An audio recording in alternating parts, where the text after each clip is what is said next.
Hello friends, পরীক্ষা প্রস্তুতি YouTube চ্যানেলে সকল দর্শক বন্ধুকে স্বাগতম। চলে এলাম আজকে আবার একটি নতুন ভিডিও নিয়ে। আজকে আমি 26,000 যে চাকরি বাতিল মামলা সেই প্রসঙ্গে আলোচনা করব। আশা করি সকলে ভালো আছেন। তবে এই আলোচনায় যাবার আগে সকল দর্শক বন্ধুকে বলবো, যারা এখনও আমার এই চ্যানেলটিকে সাবস্ক্রাইব করেননি তারা চ্যানেলটিকে সাবস্ক্রাইব করে চ্যানেলটির পাশে থাকুন এবং বেল আইকনটি প্রেস করে দেন। দেখুন, গতকাল ভারতবর্ষের যে সর্বোচ্চ ন্যায়ালয় সুপ্রিম কোর্টে, সেখান থেকে একটি জাজমেন্ট বের হয়েছে যে 26,000 চাকরি বাতিল। সেই জাজমেন্টে 26,000 চাকরি পুরোপুরি বাতিল হয়ে গেছে এবং সেই যে চাকরি বাতিল হয়েছে সেই চাকরি বাতিলের পরিপ্রেক্ষিতে শিক্ষক নিয়োগ করতে হবে, কারণ স্কুলগুলো পুরোপুরি ফাঁকা হয়ে গেছে। 25,752 বেরিয়ে গেছে স্কুল থেকে। সেই প্রসঙ্গেই আজকের এই ভিডিও। আজকে আমরা সকলেই স্কুল সার্ভিস কমিশনের চেয়ারম্যানের সাংবাদিক বৈঠক শুনেছি বা দেখেছি। সেটা নিয়ে নতুন কিছু বলার নেই।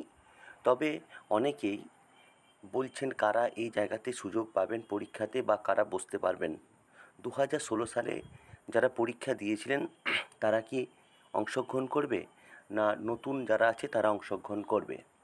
এই নিয়ে কিন্তু আমাদের স্কুল সার্ভিস কমিশন সম্ভবত রিভিউ পিটিশন দাখিল করতে চলেছে। তার কারণ কিছু জায়গাতে এখনও পর্যন্ত ধোঁয়াশা আছেন, জাজমেন্টে সেরকম করে উল্লেখ কিছু নেই। তাহলে সেইটা ক্লিয়ার করার জন্য, পরিষ্কার করার জন্য তারা রিভিউ পিটিশন দাখিল করবে। সম্ভবত আজকে যা সাংবাদিক যে সম্মেলন ছিল সেই সাংবাদিক সম্মেলনের পরিপ্রেক্ষিতে বলা যায়। আর হিসেবে একটা কথা বলা যায়, যারা 2016 সালে পরীক্ষায় বসেছিলেন তারা যদি পরীক্ষাতে বসেন, তাদের ক্ষেত্রে যাদের বয়স এক্সপায়ার হয়ে গেছে, পেরিয়ে গেছে, তারা কিন্তু বয়সের একটা ছাড়পত্র পাবেন। আর যারা দুর্নীতির সঙ্গে যুক্ত ছিলেন তারা পরীক্ষায় বসতে পারবেন না। এটা কিন্তু আজকে চেয়ারম্যান সাহেবও বলেছেন। তবে কিছু জায়গাতে পরিষ্কার নয় বলে, জাজমেন্টটি পরিষ্কার নয় বলে তারা আবার সুপ্রিম কোর্টের দ্বারস্থ হবেন বা ওনাদের যারা আইনজীবী আছেন তাদের দ্বারস্থ হয়ে সেটিকে ক্লিয়ার করবেন। তবে স্কুল সার্ভিস কমিশনের যে চেয়ারম্যান, তার একটি কথা পরিষ্কার আছে, যে পরিষ্কার করেছেন উনি, যে 3 মাসের মধ্যে পরীক্ষা নেওয়া সম্ভব নয়। কারণ একটা অত বড় প্রসেস, সেই অত বড় প্রসেসকে 3 মাসের মধ্যে কমপ্লিট করা যাবে না, সেটাও কিন্তু উনি বললেন। কারণ যে যুক্তিগুলি উনি দিলেন সেই যুক্তিগুলো অবশ্য পরিপন্থী। তার কারণ এত বড় একটা প্যানেলের মধ্যে এত বৃহৎ সংখ্যক সিট, সেই জায়গাতে ভাইবা হবে, সেই ভাইবার জন্য একটা নির্দিষ্ট সময় লাগে, কাউন্সেলিং আছে।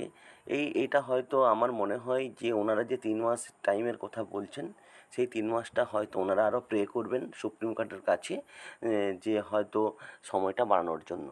তবে আমরা বিভিন্ন দিক থেকে খবর পাচ্ছি বা বুঝতে পারছি, আমি জানি না কতটা কি সঠিক হবে, যারা 2016 সালে পরীক্ষায় বসেছিলেন বা বসেছ, যেসব শিক্ষক শিক্ষিকা থেকে যারা পাস করতে পারেননি, তারা কিন্তু এই জায়গাতে বসতে পারবেন। কেবলমাত্র দুর্নীতিগ্রস্তরা, যারা দুর্নীতির সঙ্গে যুক্ত ছিলেন, তারা কিন্তু বসতে পারবেন না বলে আমরা কিন্তু খবর পাচ্ছি। তবে 2016 সালের যে নিয়োগ প্রক্রিয়া, সেই নিয়োগ প্রক্রিয়া সম্পন্ন হয়ে গেলে সম্ভবত আরও একটি নতুন নোটিফিকেশন আসবে। কারণ এই দীর্ঘদিনের যে জড়তা, অর্থাৎ এই দীর্ঘদিনের যে কেসের একটা সমস্যা ছিল, সেই কেসের জন্যই হয়তো নতুন করে শিক্ষক নিয়োগ হচ্ছিল না। তবে এই নতুন শিক্ষক নিয়োগ, এই সমস্যার সমাধান হয়ে গেলেই সম্ভবত নতুন নোটিফিকেশন আসতে চলেছে এবং সেখানে খুব বৃহৎ অঙ্কের সিট থাকবে বলে আমার মনে হয়, বা আমরা বিভিন্ন জায়গাতে আলোচনা করে বুঝতে পারছি। তবে বন্ধুরা, আশা করি আপনারা বিষয়টি ক্লিয়ার করতে আপনাদের সামনে বিষয়টি ক্লিয়ার করতে পেরেছি।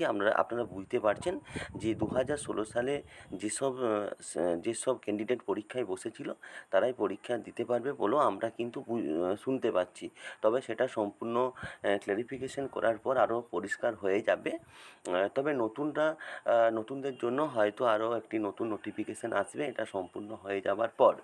আর একটি কথা আপনাদের কাছে বলে রাখি, সেটি হলো যে নতুন রিক্রুটমেন্ট প্রসেস হবে সেখানে কিন্তু ভ্যাকেন্সির সংখ্যা অনেকটাই থাকবে।